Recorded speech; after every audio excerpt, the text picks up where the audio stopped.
Clint from System Sin, and I am Noelle, interviewer of COMA Music Magazine.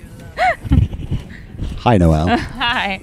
Songs like Broken Fingers and Strangers are very emotionally driven. Can you share what kind of life experiences allow you to come up with the lyrics for these songs? Well, I will say that all of my songs are, at least on those albums, are very personal, and they do relate to things that happen to me personally in life. But in general, this is my deflective answer here, I don't... What I give to the listener in the song is as much as I offer of my personal life. I don't explain things. One, because I think a lot of times when if you know what a song is specifically about, it ruins the chance for you to make that song your own and to be able to relate to it. And these are very specific things for me that wouldn't have an impact or wouldn't have the same meaning for someone else. So I don't like to skew people's opinions of what the song should be. I think most art that is good should be interpretive. You know, the listener or the viewer or whatever kind of art it is should be able to have their own interpretation of what it is. So, right. And that's the polite way of saying I'm not going to tell you. No, it makes a lot of sense. So All Season Passes will be released in October. Why did you decide to release the book and the CD together? Does the book give kind of a more emphasis on what the album means, or? Yeah, that particular that album is actually more documentary style type album. That is not. It's a story that is not my own, but that I ended up somehow becoming personally involved in, and I wrote a book about this story. It's back in 2006. This woman in Southern California went missing, and she was later found dead. And I anyway started doing some. I write as well, so I started doing some journalistic investigation, so to speak, and ended up forming this book idea for it. And I realized, for legal reasons, I couldn't really use people's names and things like that, and I realized that it would be better, or it would be more interesting, at least for me, to try to tell the story in song format and try to get behind the different people's points of view that were affected by this particular story. And that's they both came together, and I couldn't release them separately if I wanted to, because you can listen to the album and enjoy it, but you don't really know what's going on until you read the book. And you can read the book and still, it's an interesting story, but you don't get as much sense of the emotion behind it and how people's lives were affected and so forth, unless you really listen to the album and read the book together. So right, that's why. So I there like you go. It. Thank you. Thanks. Well, typically each track has its own kind of short story into it. Now, what influenced you the most to write a book about this particular story? Was it more difficult trying to project a particular story than it does just an album with reflecting how you feel, or was it easier? It kind of just fell into place. I mean, I was interested in the story when I heard about it, and I made some phone calls, and it was surprisingly easy to get interviews with people and see evidence and things like that, and it just kind of fell into place that this is what I should write about. And many years later, it ended up taking shape into what it is now. So that's awesome. So do you find it's easier expressing your feeling or emotion through your writing, your artwork, or just through itself with System Sin? And which album so far has been the most difficult for you to write? Well, they're all hard in their own way. I guess it depends on what level. I would say probably the first album that I went through years. I mean, I've been doing this band since like the 90s. The 90s. Yeah, sadly.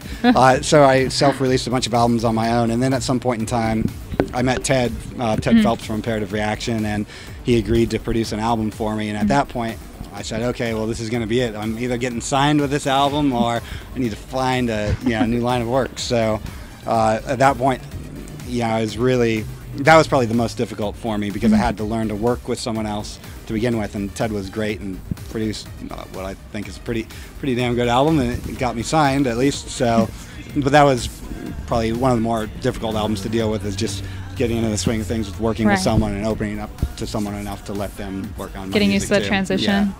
Yeah. Okay, and so you also play with Imperative Reaction, who just did a new music video for Surface. Now, when do you guys plan on doing a music video for System Sin? Is that something that you've been thinking about, or? Well, we were hoping to do one before this tour started, and it didn't happen. I had an art show that happened like right before this tour. Right. I was painting up till like the day before, and then the deadline. The book deadline I had to meet to get the manufacturer to get it done in time to have it ready for the tour. So the video didn't happen.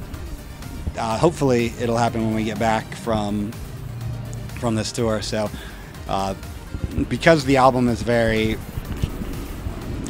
cohesive thematically, I almost want to shoot a video for the whole album, but that probably isn't going to happen just because of the budget. So yeah, the hard part there will be finding one song that kind of represents everything that is happening on the album. So obviously you do work a lot with paintings, and you just have your own art show and everything. Have you been approached to do artwork for anyone else's albums or anything like that? Or?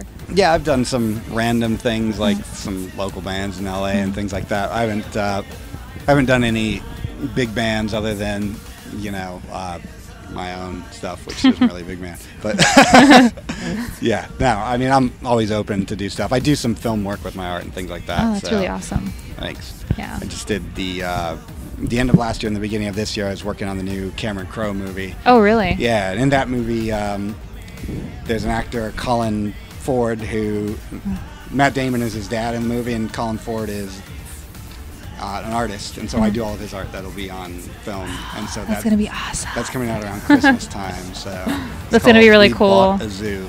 So, and it's a family film too, so not what you would expect from my art. But. That's gonna be really awesome. I'm excited for that.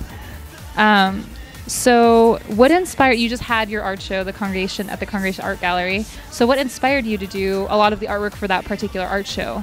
Was it just the same theme, or? Well, that show is called A Warring Tribe. Okay. And the premise behind the show is that there are a lot of things that people throughout the world in different cultures, different societies are all brought up to hate and fear people from other different societies and cultures, rather than just accepting that we're all of the same tribe, of humanity. And so that show is really about how people fight and hate each other over arbitrary reasons, like divisions of race or geography, things like that. So recently, I mean, you and Adam both have worked with, some incredible musicians over the years. So who are some artists other than the ones you've already worked with that you would like to kind of expand on and work with in the near future? Oh, wow. A lot. I mean, I would love to be able to work with some artists outside of the industrial genre. Right. I mean, I do love industrial music, clearly, but like who? I would kill to do something with like Amanda Palmer, or she is very artistic. Yeah, I love her. She's awesome. Or Leonard Cohen, love him. Yeah, it would be cool just to kind of branch out and be able to work with someone that I really out of the scene. Yeah, it'd be a nice change of pace. Then. Yeah, definitely. Yeah. So with all the multiple projects that you have, and you're working with System Sin and Imperative Reaction, do your artwork and everything, where do you and Adam both get time to breathe?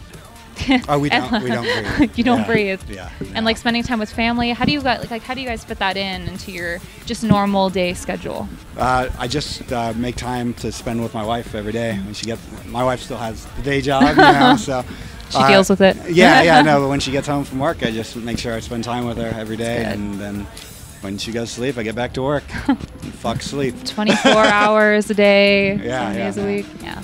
Just drink a lot of coffee. It's almost sad to say that your personal life is more demanding than your actual job.